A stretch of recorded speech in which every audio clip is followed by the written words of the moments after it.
이병기 전 국정원장이 최경환 의원에게 1억 원을 준 건 특수활동비 삭감을 막기 위해서라고 진술한 걸로 확인됐습니다. 최 의원은 의혹이 사실이라면 할복하겠다고 말한 것으로 알려졌습니다. 국정원이 매달 1억 원의 특수활동비를 준 장소는 북악 스카이웨이가 아니라 청와대 바로 옆 골목길로 드러났습니다. 골목길에 세워둔 차 안에서 가방째로 돈을 주고받았고 당시 조윤선 정무수석에겐 잡지 사이에 500만 원이 든 돈 봉투를 끼워 은밀하게 전달했습니다. 국산 중거리 요격 미사일 M-SAM의 양산 계획을 보류하려던 군 당국이 양산을 최종 결정했습니다. 국산 신무기를 뚜렷한 설명 없이 사장시키려 한다는 비판 여론이 일자 한 달도 안 돼 결정을 번복한 겁니다. 지진 피해는 낡고 오래된 건물뿐 아니라 최근에 새로 지은 고층 아파트도 피해가지 못했습니다. 내진 설계가 돼 있었지만 많은 균열이 생겨 주민 불안이 커지고 있습니다. 지진 발생 사흘째를 맞았지만 무너진 건물이나 시설물 상당수가 안전조치 없이 방치되고 있습니다. 여진이나 더 큰 지진이 뒤따르면 추가 피해가 우려돼 조치가 시급한 현장을 취재했습니다. 이번 지진으로 갑자기 쏟아져 내린 건물 외벽 때문에 많은 사람이 다쳤습니다. 건물 외장재도 내진 설계 기준이 있지만 공사 과정에서 사실상 무시됐습니다. 영일 신항만 부두는 손이 들어갈 정도로 갈라지고 일부 아파트는 기울어졌습니다. 연약한 지반 때문에 지진파가 증폭됐는데 땅속에 모래나 물이 진흙처럼 올라오는 액상화 현상이 국내에서 처음으로 관측됐습니다. 전국의 공공시설물 10개 가운데 6개는 내진 성능이 없는 걸로 조사됐습니다. 포항의 대피소 8곳도 강당이나 체육관인데 담당 공무원은 내진 설계가 돼 있는지조차 파악하지 못하고 있습니다. 수능이 연기된 뒤에 고3 학생들이 처음으로 학교에 나갔는데 온종일 어수선한 분위기였습니다. 교육부는 수능 시험 하루 전날인 오는 22일 예비 소집을 또 하기로 했습니다.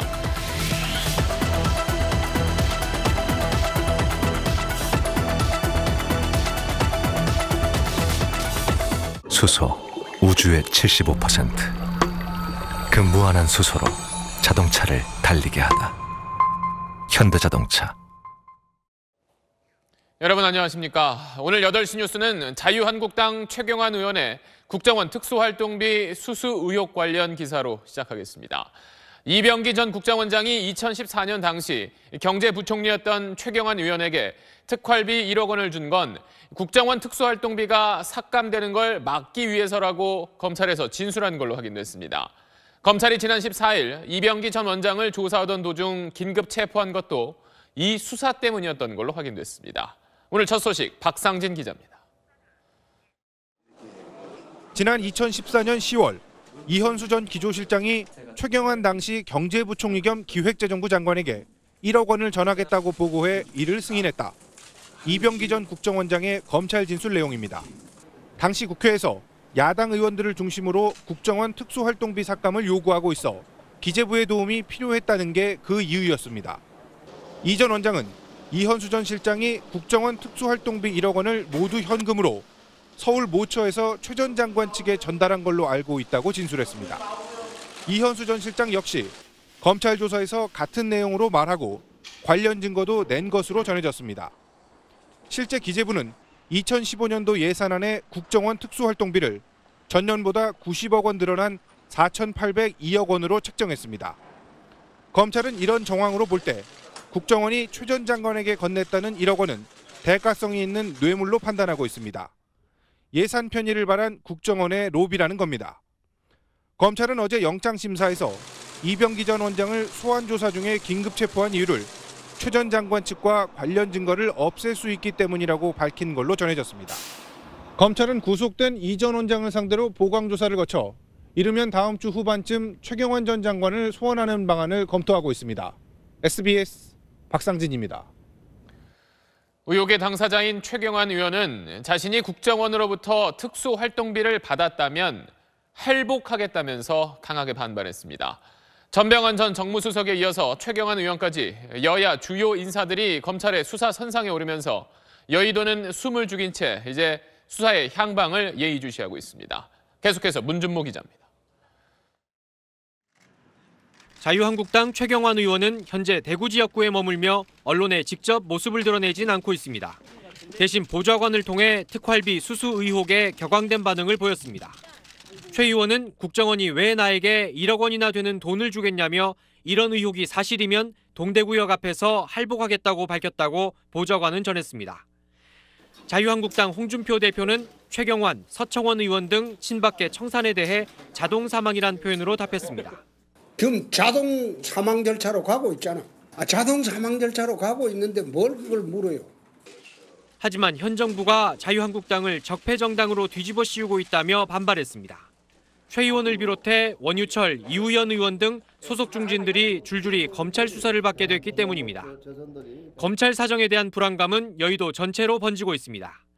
최근 국정원 특활비를 받았다는 현직 의원 5명의 명단이 돌고 있는데 야당은 물론 여당 의원까지 포함돼 있습니다. SBS 문주모입니다. 이병기 국정원장 시절 국정원이 특수활동비를 청와대에 상납하는 구체적인 방식을 SBS가 단독 취재했습니다. 1억 원을 전달하는 방법이 첩보 영화의 한 장면 같았습니다. 상납 사실을 숨기기 위해서 골목길에 차를 세운 뒤에 그 안에서 가방째로 돈을 주고받았습니다. 또 이 돈을 준 장소는 일부 언론에서 보도했던 북악 스카이웨이가 아니라 청와대 바로 옆 골목길이었습니다. 윤나라 기자의 단독 보도입니다. 국정원 이현수 전 기조실장이 매달 특수활동비 1억 원을 청와대에 상납한 장소는 청와대 연무관 옆 골목길이었습니다. 북악 스카이웨이에서 돈을 주고받았다는 일부 언론 보도와 달리 훨씬 가까운 청와대 바로 앞 골목을 이용한 겁니다. 양측이 돈을 주고받은 사실을 감추기 위한 조치는 철저했습니다.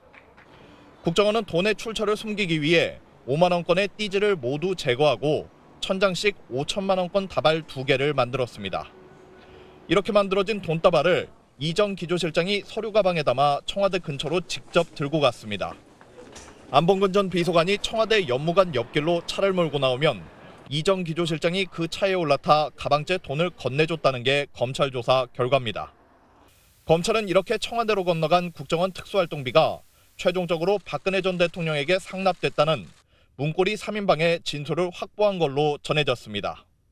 검찰은 국정원이 돈의 출처를 알 수 없게 숨기고 인적이 드문 장소를 골라 은밀하게 전달한 방식 자체가 특수활동비 상납이 뇌물 등의 불법적인 행위임을 알았다는 걸 방증하는 요소라고 판단했습니다. SBS 윤나라입니다. 또 이와 별도로 청와대 정무수석실로 매달 보냈던 국정원의 특수활동비 800만 원 역시 은밀하게 전달됐습니다. 잡지 사이에 돈 봉투를 끼워서 건네는 방식이었습니다. 이 소식은 박현석 기자가 단독 취재했습니다. 이병기 전 국정원장이 청와대 정무수석실을 따로 챙긴 건 원장 부임 직후인 2014년 8월부터입니다. 돈의 마련과 전달은 이 전 원장의 지시를 받은 추명호 당시 국익정보국장이 맡아 원장 몫이 아닌 국익정보국에 배정된 특수활동비를 동원했습니다.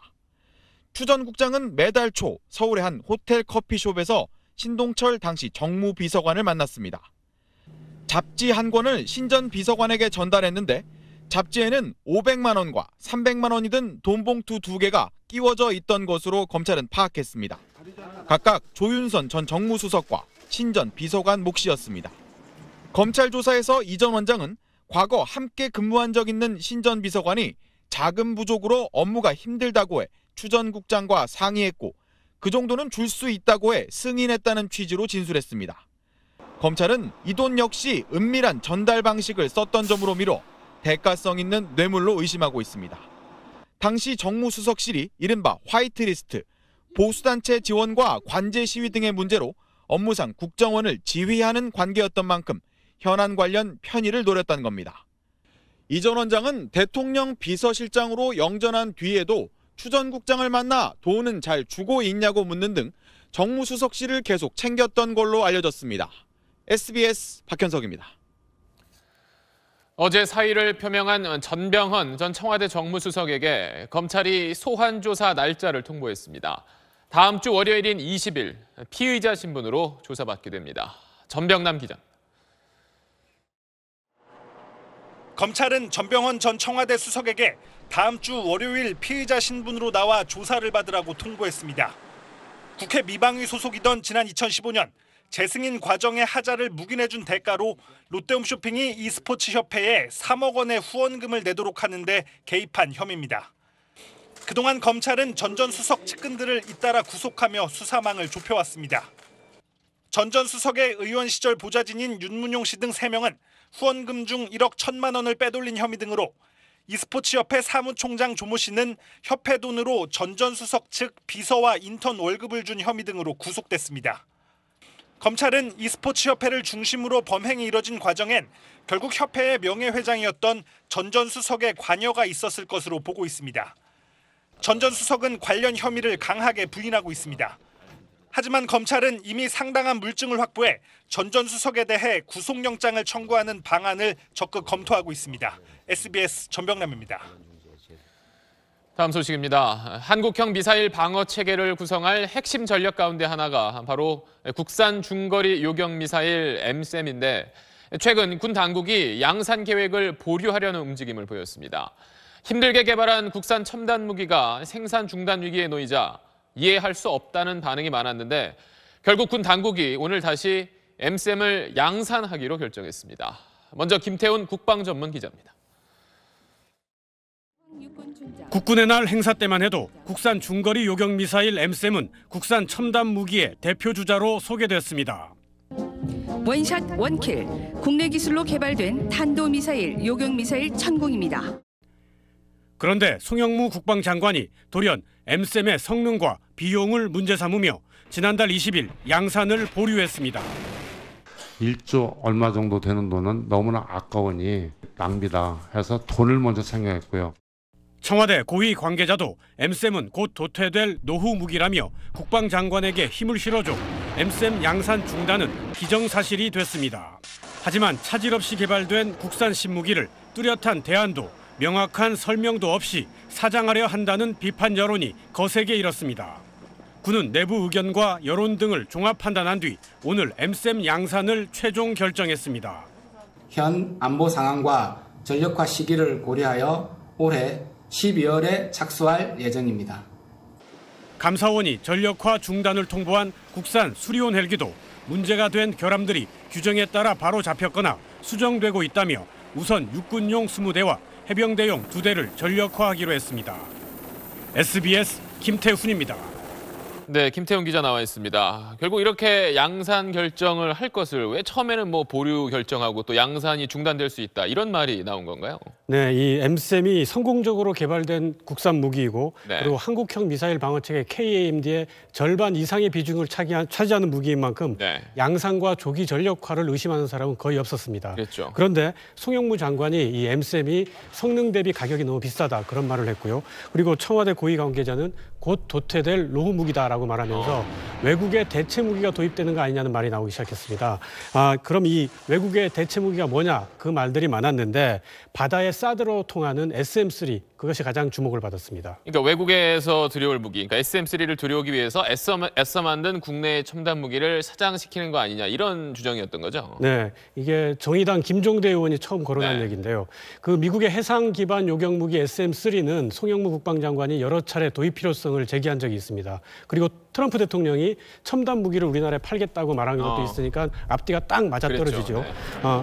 그런데 이 어렵게 개발한 국산 무기를 사장하면서까지 SM-3를 도입할 필요가 있느냐 그런 반론이 군 안팎에서 여러 번 나왔고 SBS도 이 문제를 여러 번 지적을 했습니다. 이 무엇보다도 국민이나 군인들이 납득할 수 있는 명쾌한 설명이 필요한데 이런 게 전혀 없었습니다. 그렇다면은 다시 MSAM을 양산하기로 결정을 했으면 송 장관이 언급했던 그 SM-3의 도입 가능성은 완전히 사라진 건가요? 먼저 봐야 할 게 북한 중단거리 탄도미사일이 한 1000발 이상이 됩니다. 네. 그럼 우리 군도 요격미사일을 아무리 적어도 1000발 이상을 가져야 합니다. 만약에 MSAM이 없으면 이 북한 탄도미사일을 잡을 수 있는 우리 군의 요격미사일은 한 500발 정도, 그 정도에 불과하고요. 그런데 SM-3는 이 요격미사일만 봐도 가격이 한 발에 150억에서 200억입니다. 비싸네요. 너무 비싸가지고 몇 발 못 삽니다.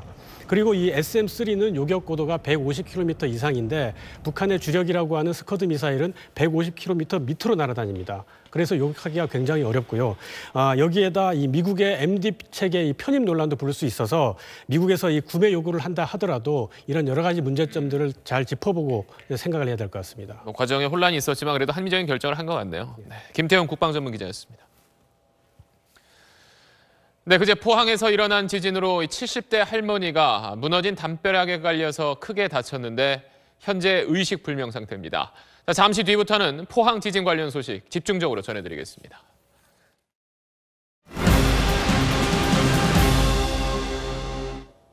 경북 포항에서 규모 5.4의 지진이 발생한 지 사흘째입니다. 피해 상황이 속속 집계되고 있는 가운데 이번 지진으로 낡고 오래된 건물뿐만 아니라 불과 3년 전에 완공된 내진 설계 1등급 아파트에도 심한 균열이 생긴 게 확인됐습니다. 조재근 기자가 보도합니다. 지진의 진앙과 5.5km 정도 떨어진 한 아파트. 외벽을 따라 층층이 균열이 생겼습니다. 균열은 아래층과 위층 사이에 대각선이나 X자 모양으로 생겼는데 통로마다 많게는 10개 층에서 발생하기도 했습니다. 전체 9동 가운데 5개 동에 이런 심한 균열이 생겼습니다. 1층 현관 입구 벽면에 대형 장식 타일이 떨어져 나갔고 계단에도 작은 균열이 길게 이어졌습니다. 각 세대로 드나드는 출입문도 모서리가 부서지면서 금이 갔습니다. 욕실 타일에도 보일러실 콘크리트에도 균열이 길게 이어졌습니다. 어떻게 우리 집이 이럴 수가 있는, 우리 아파트가 이럴 수 있는 생각은 어느 누구라도 안 했는 사람은 없을 것 같아요. 애들 데리고 타일을 놨는데 눈물 나더라고요. 왜? 이 아파트가 준공된 것은 3년 전인 2014년. 1등급 내진 설계가 적용됐지만 지진 피해를 피해가지 못했습니다. 우리나라에서 이와 같이 고층 아파트에 외부 벽체에 많은 균열이 발생된 것은 처음 있는 일이고 건축 구조 설계 기준에서 정하는 최대한의 지진이 오지 않았음에도 불구하고 이렇게 균열이 발생된 것은 정밀 안전 진단을 통해서 지난해 기준으로 국내 공동주택의 내진 설계율은 43%, 단독주택은 3.4%에 불과합니다. 크고 작은 지진이 잦아지는 만큼 내진 설계율을 시급히 끌어올리고 설계와 시공 기준을 강화해야 한다는 지적입니다. SBS 조재근입니다. 포항에선 응급 복구 작업이 이루어지고 있지만 워낙 피해 규모가 방대하다 보니 무너진 건물이나 시설물이 그대로 방치되고 있는 경우가 많습니다. 심지어 금간 집안에 머물고 있는 주민들도 상당수입니다. 원종진 기자가 현장 취재했습니다. 지진으로 담벼락이 완전히 무너져 내린 포항 북구의 한 주택입니다. 돌덩이가 곳곳에 쌓여 있고 벽에도 여기저기 금이가 있지만 여전히 사람이 살고 있습니다. 지금 어머니하고 형은 생활하고 있고 저는 밖에서 왔다 갔다 간다고 한들 새로 지을 수도 없고 어쩔 수 없이 살아야죠. 아파트 천장이 무너져 내렸고 나뒹구는 벽돌들 사이엔 지진 발생 시각에 멈춰선 시계가 깨진 채 놓여 있습니다. 붕괴 우려가 있지만 이 아파트 주민 상당수도 별다른 안전 조치 없이 집 안에 머물고 있습니다. 북구 흥해읍의 한 정자도 심하게 파손된 상태로 방치돼 있습니다. 보시는 것처럼 여러 차례 지진으로 기왓장들이 떨어져 나가 아슬아슬하게 걸쳐져 있는데요. 현장엔 위험을 알리는 표지판도 없고 별다른 안전 조치도 취해지지 않았습니다. 머리에 떨어질까 봐 좀 이렇게 막 가슴이 막 불안불안하고 막 가슴이 쿵딱쿵딱 뛰고 그렇죠. 포항시가 자체적으로 붕괴 위험이 있는 건물을 파악하기도 하고 주민 신고도 받고 있지만 지진 피해가 워낙 크다 보니 집계가 쉽지 않습니다. 아직 안 나왔습니다. 지금 너무 많아가지고요. 어느 정도 이게 집계가 되면은 어떻게 추후에 그거 대책을 마련할지 지금 고민 중이십니다. 크고 작은 여진이 이어지고 큰 지진이 뒤따를 가능성도 있는 만큼 안전인력 증원 등의 조치가 시급합니다. SBS 원종진입니다. 이틀 전 지진 당시 진앙지 근처 마을에서 70대 할머니가 무너지는 옥상 담벼락에 깔려 머리를 크게 다쳤습니다. 수술을 받았지만 아직 의식을 회복하지 못하고 있습니다. 안상우 기자가 보도합니다.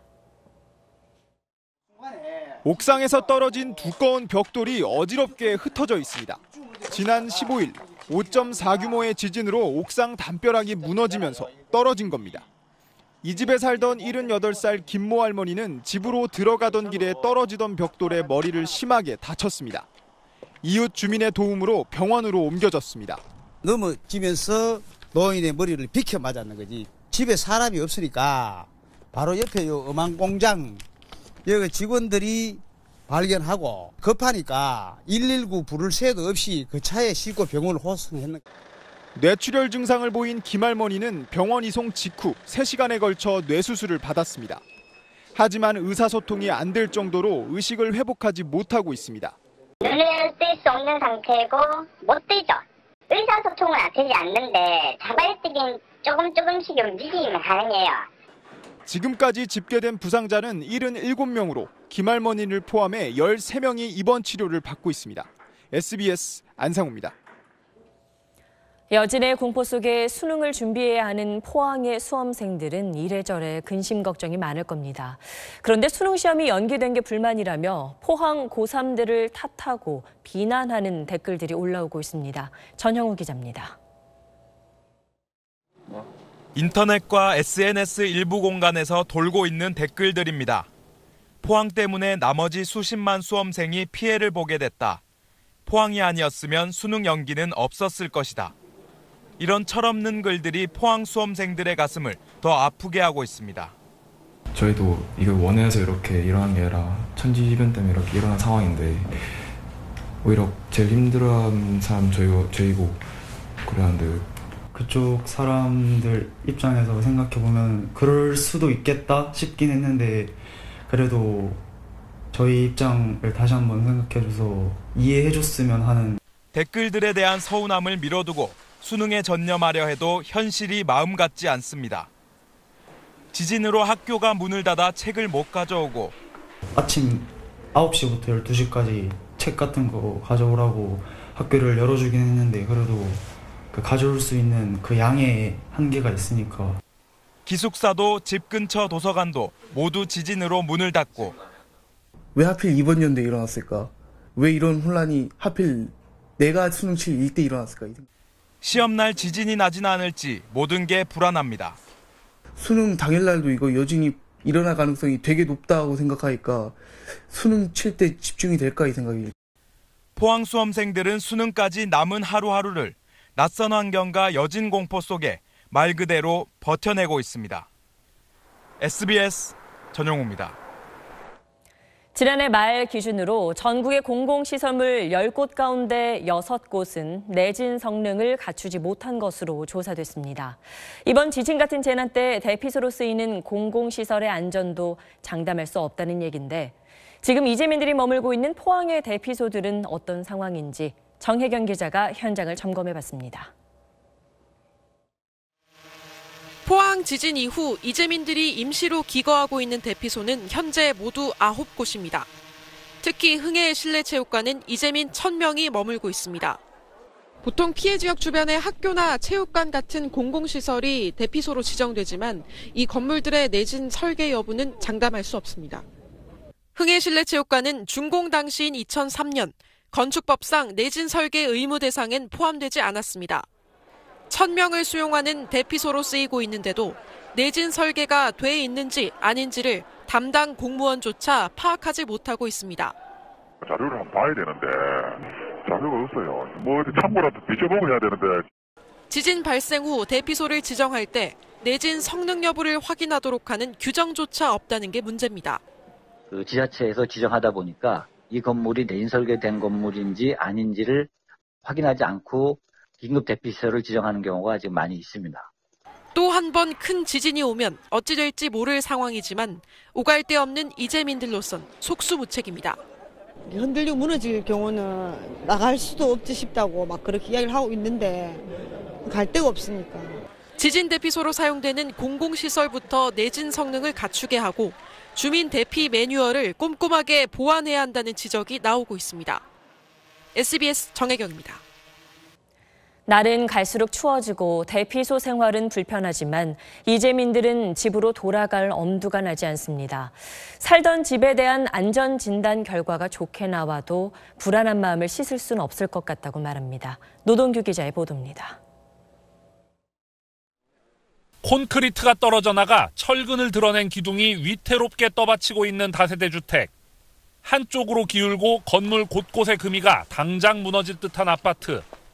외벽 시멘트만 일부 떨어진 듯 보이지만 안에 들어가 보면 벽 이곳저곳이 쩍쩍 갈라진 집도 있습니다. 지금 애기들도 어리고 여기서 지금 사시는 공간이 안 되거든요. 분위기를 한번 보세요. 이게 지금 사람이 사는데요. 지금 못 살아요. 지금. 보험에 가입했어도 지진 특약을 들지 않은 이상 보상받기 어렵습니다. 당장 머물 곳이라고는 대피소뿐입니다. 법에 따라 받을 수 있는 재난지원금도 턱없이 적습니다.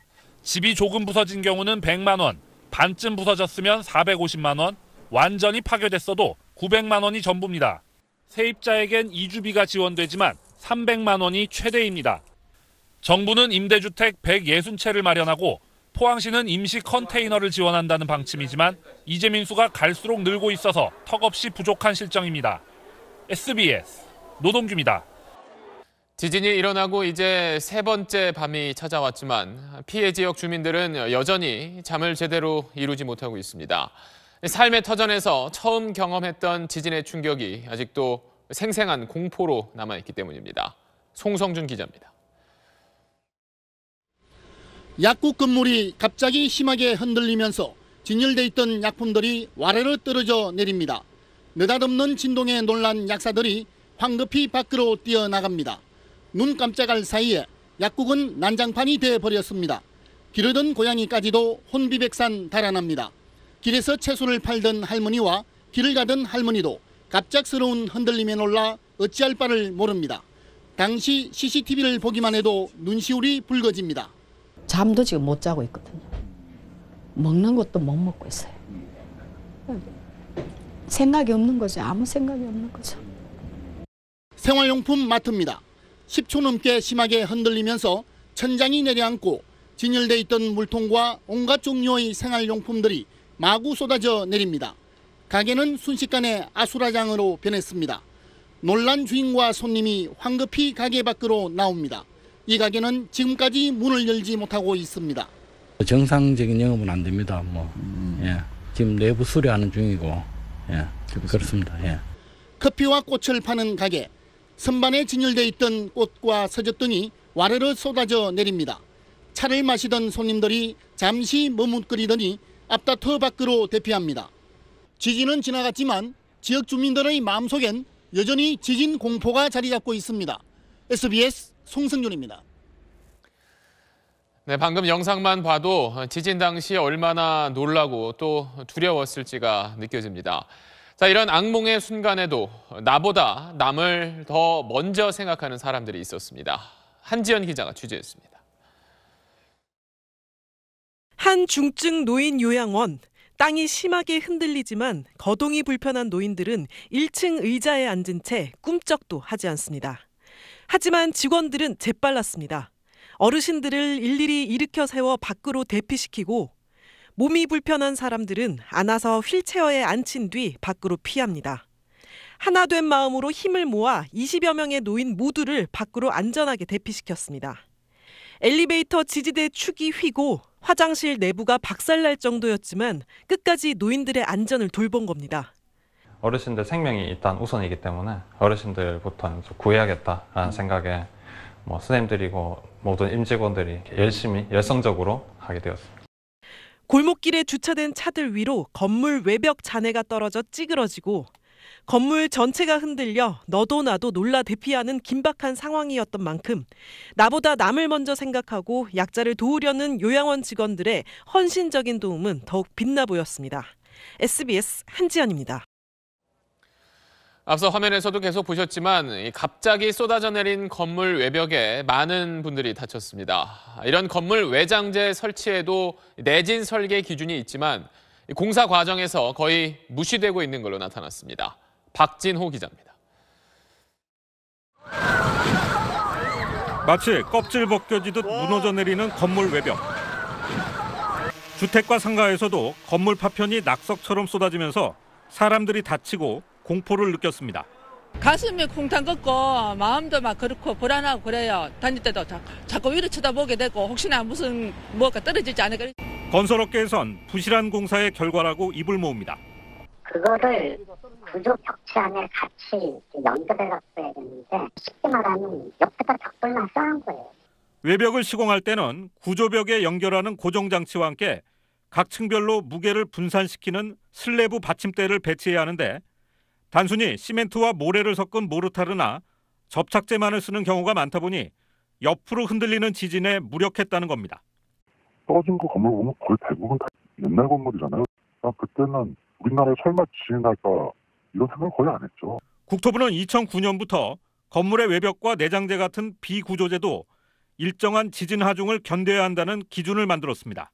하지만 설계 인허가나 공사 감리 절차에선 사실상 무시되어 온 게 현실입니다. 지금까지는 구조물 내진 설계만 확인했지 비구조재의 내진 설계가 돼 있는지는 확인조차 하지 않았었습니다. 지금부터라도 이와 관련된 제도, 확인 절차를 마련할 필요가 있다고 생각합니다. 전문가들은 오래된 건물을 중심으로 외벽에 대한 점검 작업이 시급하다고 지적하고 있습니다. SBS 박진호입니다.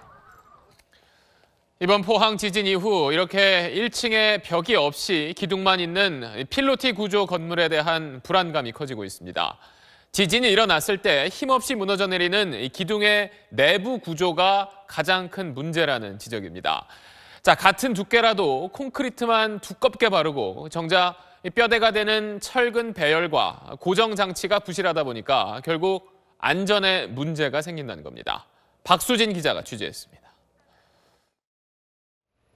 필로티 건물에 사는 주민들은 포항 지진 이후 불안감이 더 커졌습니다. 이렇게 연립 같은 데는 아무래도 취약하니까 그래도 불안한 생각도 들고 이게 남의 일이 아니구나.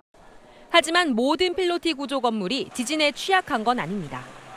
이렇게 상부를 받치고 있는 기둥이 튼튼하게 설계됐는지가 중요한데요. 필로티 건물의 경우는 일반 건축물보다 2배 이상의 하중을 견딜 수 있도록 설계돼야 합니다. 수직으로 된 주근과 주근을 감싸 고정시키는 후프가 기둥 안에 촘촘하게 배열돼야 하는데 부실한 기둥의 경우 콘크리트 두께만 두껍고 주근이나 후프가 헐거운 경우가 많습니다. 또 현행 건축법상 건물 설계 과정에서 6층 이상 건물만 건축구조기술사 같은 전문가의 점검을 의무화하고 있어 5층 이하 건물의 점검은 허술할 수밖에 없습니다. 내진 설계가 충분히 안 돼 있을 경우 필로티 기둥과 상층부 접합 부분에 지지대를 세워 보강하는 게 좋습니다.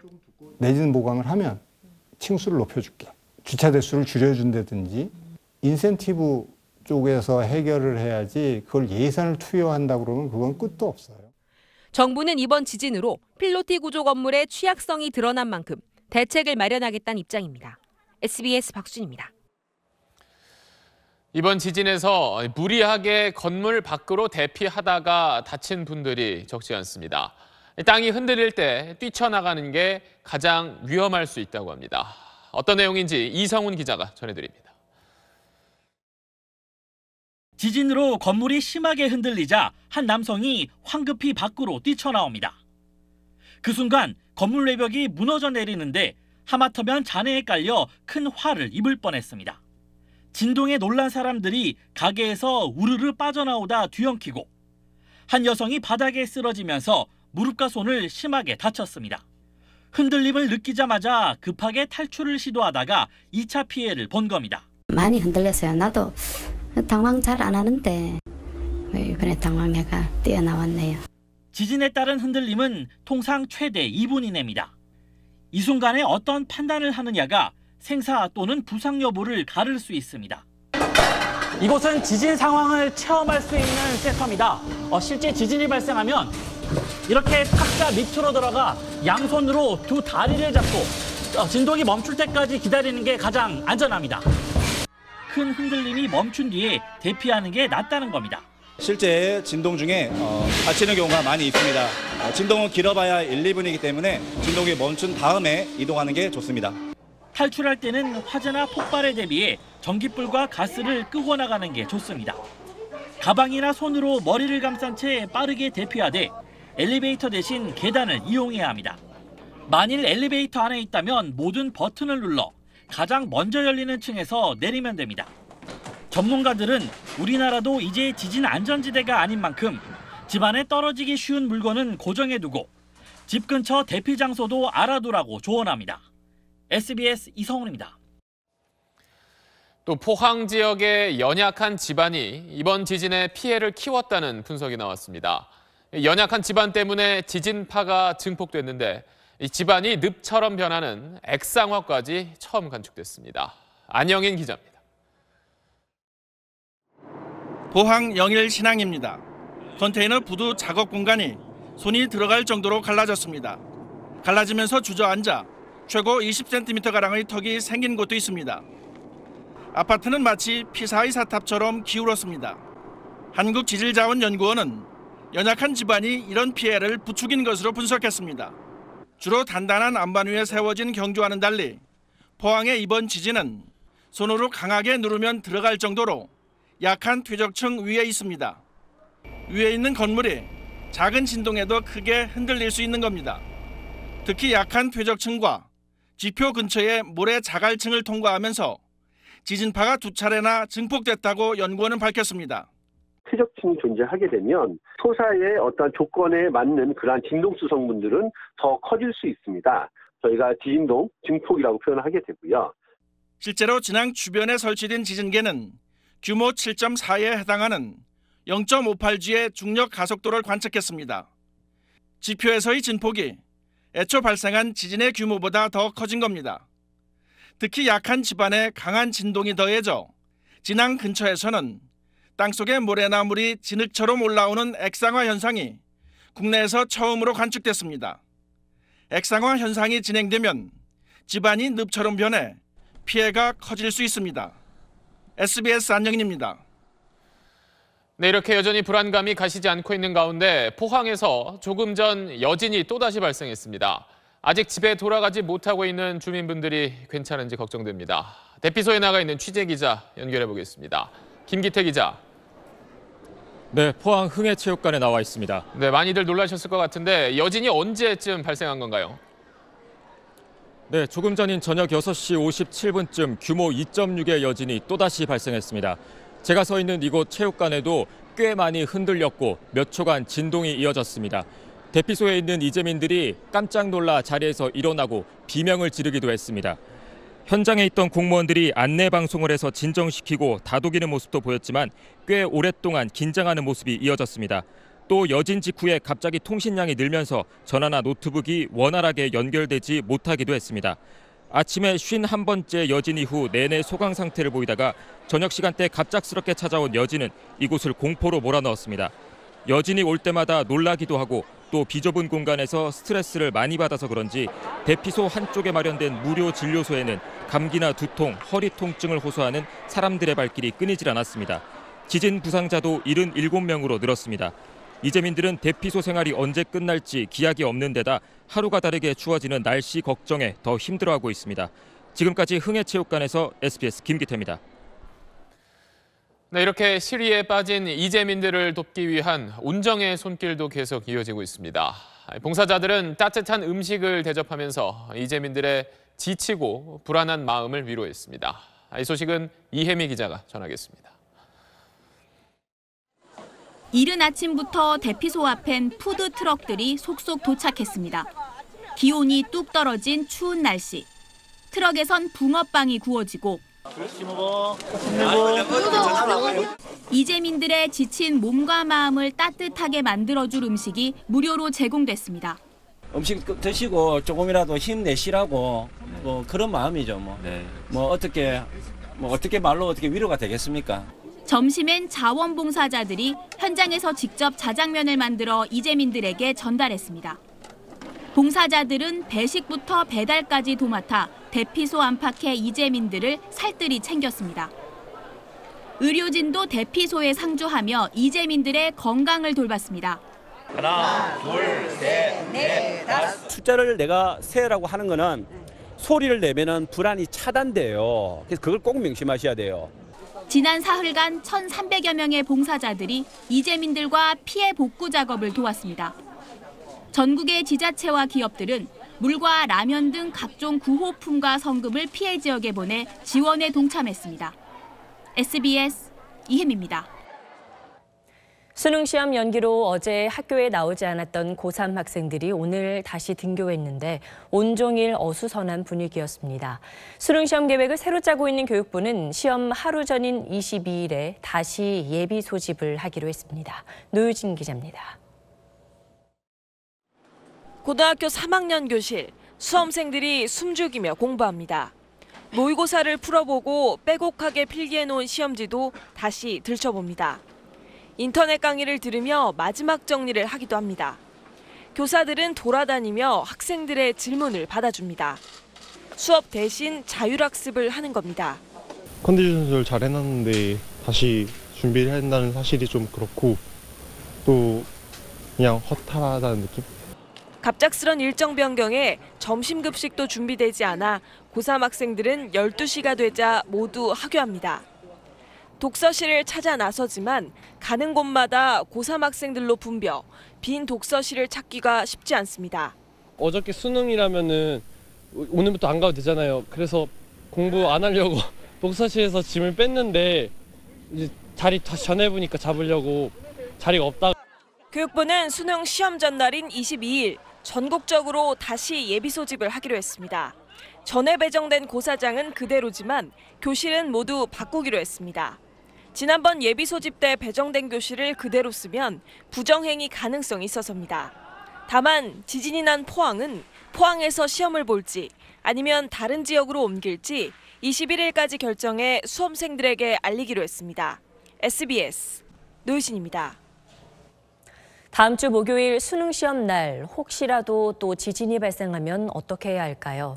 단계별로 정부의 대응 지침은 있지만 모호한 부분이 많아 우려가 나옵니다. 한상우 기자가 보도합니다. 수능 당일 또 지진이 나거나 여진이 심해지면 어쩌나 포항 수험생과 학부모들의 걱정거리입니다. 여진이 오면 너무 당황해서 일단은 그 매뉴얼대로 하라고 선생님께서 말하셨으니까 그렇게 하려고요. 교육부는 수능 시험 도중에 지진이 날 경우 강도에 따라 3단계 대응 지침을 마련했습니다. 진동이 가벼운 경우에는 시험을 계속 치릅니다. 진동이 느껴지지만 안전엔 문제가 없는 경우엔 일시적으로 책상 아래로 대피한 뒤 진정되면 시험을 재개합니다. 큰 진동이 느껴지고 피해가 우려되는 3단계에선 수험생 모두 운동장으로 대피해야 합니다. 감독관은 이때 시험 중지 시간과 재개 시간을 명확히 칠판에 표시해서 전체 시험 시간을 보장해 주기로 했습니다. 이런 판단과 결정은 학교별 감독관이 내립니다. 문제는 진동의 기준이 뭔지, 피해가 우려되는 단계는 어떤 건지 명확한 기준이 없다는 겁니다. 운동장으로 대피할 때 수험생 간 대화가 가능해 부정행위가 일어날 가능성도 있습니다. 지진 때문에 불안에 떠는 수험생들이 안정을 요구하면 10분간 휴식을 보장하도록 했는데 이게 충분한지도 각 개인에 따라 다를 수밖에 없습니다. 특히 시험 도중에 이번 포항처럼 큰 지진이 일어나 특정 지역의 시험만 완전히 중단될 경우 어떻게 할지에 대해선 아직 지침이 없습니다. SBS 한상우입니다. 검찰이 수백억 원대 비자금 조성 혐의를 받고 있는 효성그룹을 전격 압수수색했습니다. 이명박 전 대통령과는 사돈 관계인데 3년 전에 시작된 수사가 민감한 시기에 재점화됐습니다. 그 배경을 김혜민 기자가 취재했습니다. 검찰 수사관들이 효성그룹 본사 사무실에서 줄줄이 박스를 들고 나옵니다.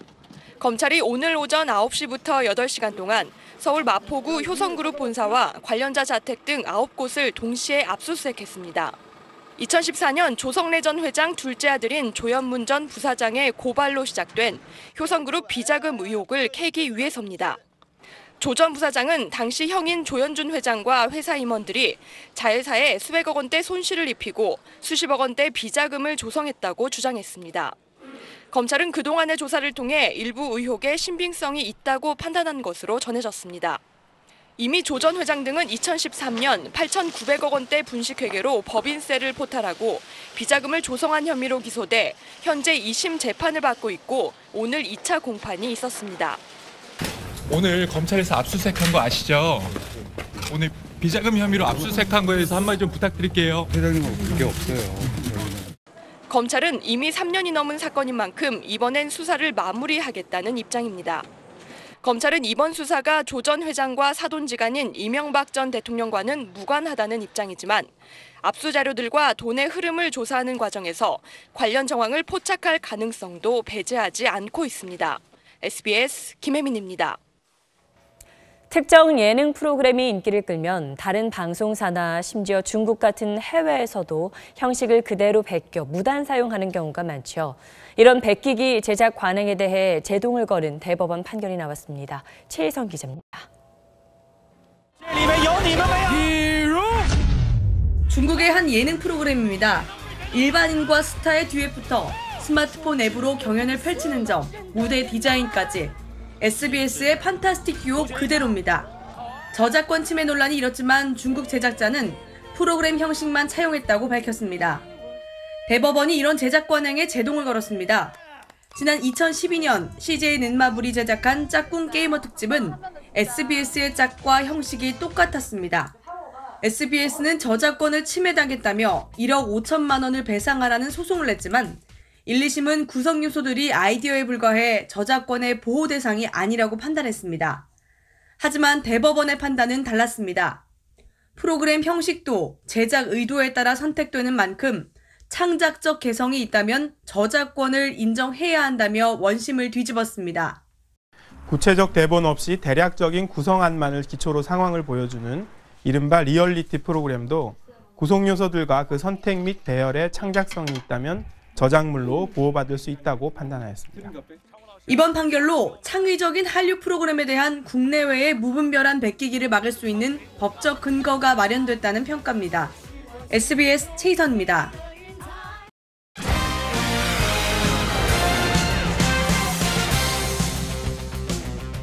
스포츠 뉴스입니다. 프로배구 최고 명문이었다가 지난 2년 동안 부진했던 삼성화재가 올 시즌 승승장구하며 선두를 달리고 있습니다. 이런 상승세에는 새로 부임한 신진식 감독의 힘이 큽니다. 서대원 기자입니다.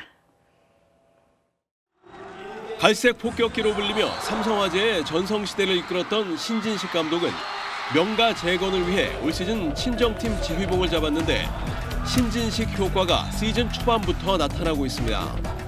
삼성화재는 개막 후 2연패 뒤 6연승으로 승점 3점 차 선두를 달리고 있습니다. 자만하면 안 되죠. 이거를 언제까지 끌고 갈지 그게 제일 중요한 것 같고요. 신 감독이 부임 때부터 강조해온 기본기와 팀워크가 살아나면서 삼성화재는 공격 성공률 1위에 실책은 가장 적은 효율적인 배구로 고공행진을 이어가고 있습니다. 최고의 선수였지만 스타의식을 갖지 않고 후배들과 눈높이를 맞추며 소통하는 것도 전력 향상에 도움이 되고 있습니다. 제가 야 그렇게 하면 안 돼, 이렇게 해. 내가 옛날에 이렇게 했어, 그렇게 얘기하면 뭐 안 됩니다. 선수들이 할 수 있도록 옆에서 이제 많이 조언해주는 편이죠. 그래도 선수들이 긴장을 늦출 때면 이렇게 따끔한 한마디를 던지기도 합니다. 야, 동일아, 이겼냐? 게임 끝난 것처럼 하지 마. 뭐 하는 거야 지금? 삼성화재에서 함께 코트를 누볐던 김세진, 최태웅 감독에 이어 신 감독이 또 하나의 성공 신화를 쓸지가 올 시즌 V리그의 큰 볼거리입니다. SBS 서대원입니다.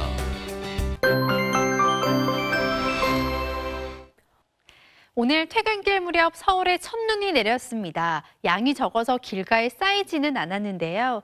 연일 때이른 추위가 이어지면서 올해 첫눈은 작년보다 일찍 찾아왔습니다. 이 초겨울 추위는 주말 내내 이어집니다. 찬바람이 강해지면서 기온은 점점 더 내려가겠습니다. 일요일 서울의 아침 기온은 영하 6도를 기록하겠고 포항 지역도 0도 안팎의 추위가 찾아오겠습니다. 호남 서해안 지방에서는 주말 밤사이에 비나 눈이 오는 곳도 있겠습니다. 연일 건조한 날씨가 이어지고 있는 동쪽 지방, 화재 예방에 각별히 유의하셔야겠습니다. 밤사이 눈비가 그치고 기온이 큰 폭으로 떨어지면서 길이 조금 미끄러워질 수가 있겠습니다. 내일 서울의 한낮 기온은 2도 안팎에 머물겠고요. 남부지방도 5도 안팎을 보이는 곳이 많겠습니다. 주말이 지나면 추위는 조금은 누그러지겠습니다. 날씨였습니다.